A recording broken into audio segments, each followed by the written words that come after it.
my beautiful bookish friends, I'm Bowen and welcome to my July wrap up. So I'm filming this video sitting down today because while I look cute, I don't feel cute and I feel kind of gross and kind of icky and it kind of sucks. But it's midway through August now and I really should have filmed this ages ago. So I'm just going to film it sitting down and this is the version of me that we're going to get today. So I read 11 books in the month of July. I read pretty much predominantly on my Kindle. I read one physical book and one audiobook. All of the rest of them were on my Kindle. It was kind of like a reading month where I was going to give myself a lot of grace and I wasn't going to push myself to read too much because I know I was going to try and read as much as humanly possible in the month of August, so I didn't want to push myself in July. I kind of wanted to give myself a break in preparation for the Aurelian readathon, so that's what I did. So let's get into all of the books that I read in the month of July. So the first book I read in July was Hard Code. This one I gave a 2.25 star. This was just kind of embarrassing. I gave it a 4 spice rating because that was basically the entire plot. This woman convinces her boss to assist her in testing sex toys as part of her job. The main thing in this that I really just could not get over, and I get that it was trying to be funny, but it just came across as cringe every single time I had to read it, is the main character's name is Fanny Pack. Please don't name your characters Fanny Pack. I get you're trying to be funny, but it's just really embarrassing. And then Fanny, which, I can't even say it out loud, it cringes. She names the male main character Vlad's member Dracula because he's Russian, which doesn't make a whole lot of sense, and also just the fact that she named it kind of no hun. No, this whole book just really just gave me the ick and secondhand embarrassment and I just could not handle it. Overall, it's a no from me. The next book I read was His Curvy Friend. I gave this one a 3.5 star and a 3 spice rating. I don't think this book is going to be for everyone because I can see how this would get very annoying to a lot of people because Ian, the male main character, tells Blake, the female main character, consistently to her face that he wants her and shows his evidence for it as well, and he's consistently kind to her and he supports her, and she has the inner monologue of he's going to get bored of me and he is going to go back to his womanizing ways when he's done with me, I guess. But I think that we could have got more of why she came to that reasoning or how she came to that reasoning, because while we get the dynamic with her mother, that's kind of explained, she's disrespectful but she's not outwardly cruel.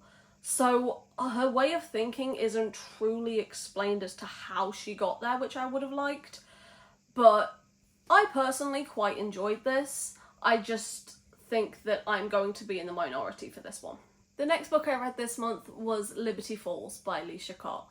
This one I gave a 4 star and a 3 spice rating. I really enjoy this series. Now I've only read 2 of them from this series so far, but what I've read I've really enjoyed. And I like that they're pre-established relationships as well, instead of it being like an insta-love moment because they are so short. This one revolves a lot around sensory play. I think whether or not you like the certain dynamics in this series is gonna be very much personal preference, but I really like the way that they're written. I just really am enjoying this series and I can't wait to read more from it. That was fun. The next book I read this month was Nanny for the Neighbours by Lily Gold. I'm really enjoying Lily Gold's work. I've read 2 from her at the minute and I gave this one a 4 star and a 3 spice rating. I think this one is my favourite out of the 2 that I read. I also read Faking with Benefits. This one, I like that it's a surprise baby trope, but it's not a surprise pregnancy trope. Because our main character Beth works as a nanny, she's kind of out of work at the moment, but her 3 hot upstairs neighbours find a baby outside their apartment building with a note attached to them from a previous partner that they were all with. And her neighbours know that she works as a nanny, so one of them knocks on her door and basically drags her out of her apartment because they are desperate for some form of help, because they don't know what to do. They've just been landed with this baby and they have no kit. They have no idea what they're doing. They've had no time to prepare and they are completely clueless. They just desperately need help. So they basically drag her out of her apartment in order to help them. And then she's hired as the nanny to help out with this new baby that they've just been given. And then eventually all four of them get together. It's a Why Choose romance. I love that Lily Gold does these contemporary Why Choose romances. I think they are so good and they are completely right up my alley. And I like that all of the male characters are very, very distinctive and all of her female characters are very different as well.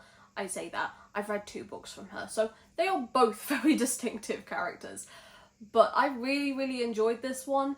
The power dynamic of the employer-employee thing could have been gone into a little bit more, because that I kind of wish was at least addressed a little bit, because it wasn't, and it kind of made me a little uncomfortable. But I really enjoyed this one. I enjoyed the smut from it. I really enjoyed the relationship dynamic. Thumbs up, 4 stars.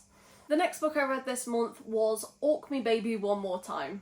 This book I gave a 3.5 and a 2 spice rating. Now, I kind of messed up with my expectations on this one a little bit. This is called Orc Me Baby One More Time, which is kind of a spin on a Britney Spears lyric, which I get, but I kind of figured it would be a surprise pregnancy trope, and it's not that.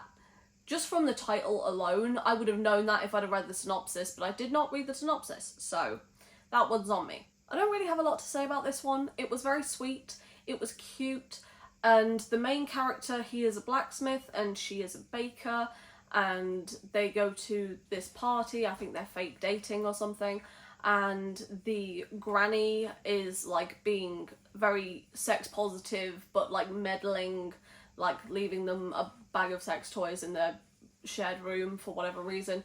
I just thought it was fun. It was cute, but like it was kind of average. It wasn't groundbreaking or anything. It was a decent time. Then I read Taught by the Mountain Man, which is a short novella I got for free off Amazon. I gave this book a 1.75 and a 2 spice rating. I did not enjoy this. I feel like this was very disingenuous. The male point of view in this one just didn't work. It kind of gave the same vibes as, you know, like when a man tries to write a woman even though he's never actively listened to one a day in his life. The other version of that. It sounds like this woman's never actually spoken to or listened to a man in her life. Like, it just didn't work. It came across as like really feminine and just really fake, and I did not enjoy it at all. The level of insta-love in this was ridiculous. Like, it's not just insta-love, it's they've never even had a conversation level of insta-love, which is just so far beyond the realm of daft that I just could not with this book. This book is about an author that needs to spice up her sex scenes in her books, and she ends up getting with the mountain man to like teach her or whatever, and the sex scene in this wasn't good. So it just did not work for me. This 45-page book was genuinely just a waste of my time. It was free, and I'd still say it was kind of a waste of my money as well. The next book I read this month was my only physical read, and that was Charlie, Love and Cliches by Ella Mays. I gave this book a 3.75 and a 2 spice rating. I read this book in my July vlog, so I will be linking that down below as well. But this I really enjoyed up until the very end of it, because it's kind of slow burn. It's like 400 and something pages, and they don't even kiss until page 300. But once they do, they become, you know, that annoying couple that when you're out with friends, they're just making kissy faces at each other instead of being part of the conversation and part of the group. That's what this couple became. And I don't know whether or not it's when I got to that part, I got up on the wrong side of the bed, I just hadn't had enough caffeine, or I don't know what was going on, but that part kind of annoyed me. I really did love the first 2/3 of this book. It's just the last 100-ish pages just didn't really work for me.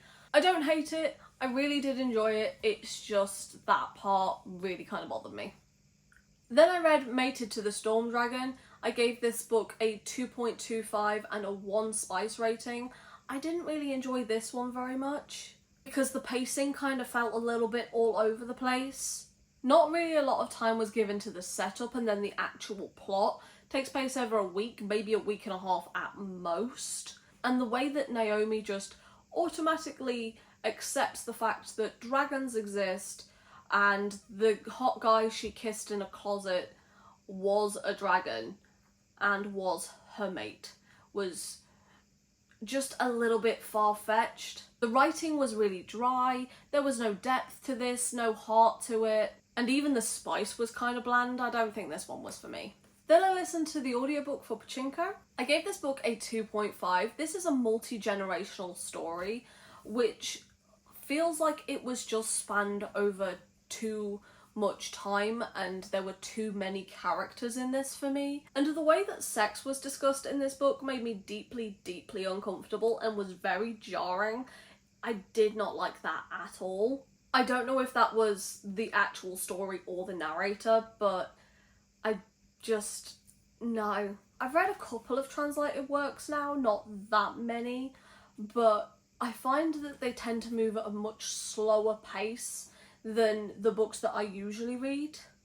But just when I'm getting invested in the characters, it skips to the next generation of them, and it was spending too much time on setup and not enough time with the characters, in my opinion. I just don't think this book is for me personally.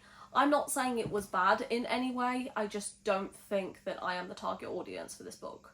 Next I read That Kind of Guy by Stephanie Archer. I gave this book a 4.25 and a 3 spice rating. I really enjoyed this one. This is a book that I read in one day when I was feeling a little bit down about myself, and it was the perfect little pick-me-up. It's not necessarily deep or emotional, but sometimes, you know, you just want like a comfort rom-com book. That was this for me, and I really, really enjoyed it. It's not necessarily an enemies to lovers story, but Avery takes an immediate disliking to him because he has very similar traits to her shitty dad, and while he likes her, she is trying to keep him at arm's length because of the memories and emotions that she has regarding her dad that acted a little bit of a similar way. And also, there's the bit with Emmett's ego. He has one of the tropes in it that just really kind of annoys me. It's like, my ego is so big that I can't fit through doorways. Because there's one bit where she is supporting the LGBTQ youth, and she is setting up workshops for them, and he is around when she is making these plans to set up this workshop for them. So in his head, he automatically goes, oh, she must be gay because she's not interested in me. Like, dude, really? Like, she absolutely calls him out on it as well, which I love that. But like, how is that your brain? How is that your brain? How is that anyone's brain? I just don't get it personally. But I do love that she calls him out, and I really enjoyed this story. This was really, really fun. And the last book I read this month was Rules We Break. I gave this book a 3.25 star and a 4 spice rating. I just don't think the emotional connection was there with Greg and Ivy. I get that he likes being intimate with her, but I don't think he is as invested in the emotional aspect of their relationship as she is. Like, she is fully willing to retire from her job so they can be together, and he doesn't really seem that committed to her. He seems to do the jealous thing because he knows it turns her on rather than because he actively is. It all just kind of felt really false on his part rather than on hers. This is age gap as well. There's a 15-year age gap, but she's 45 and he's 30. So I don't know whether or not that makes it less icky. This one just wasn't for me. This one and the first one in this series are probably my least favourites, but I just didn't vibe with this one much at all. And that's all the books that I read in the month of July. If you managed to get this far into the video, then leave a chair emoji in the comments, But for now, thank you so much for stopping by. It has been lovely having you here, and I hope to see you in another video coming very soon. Bye.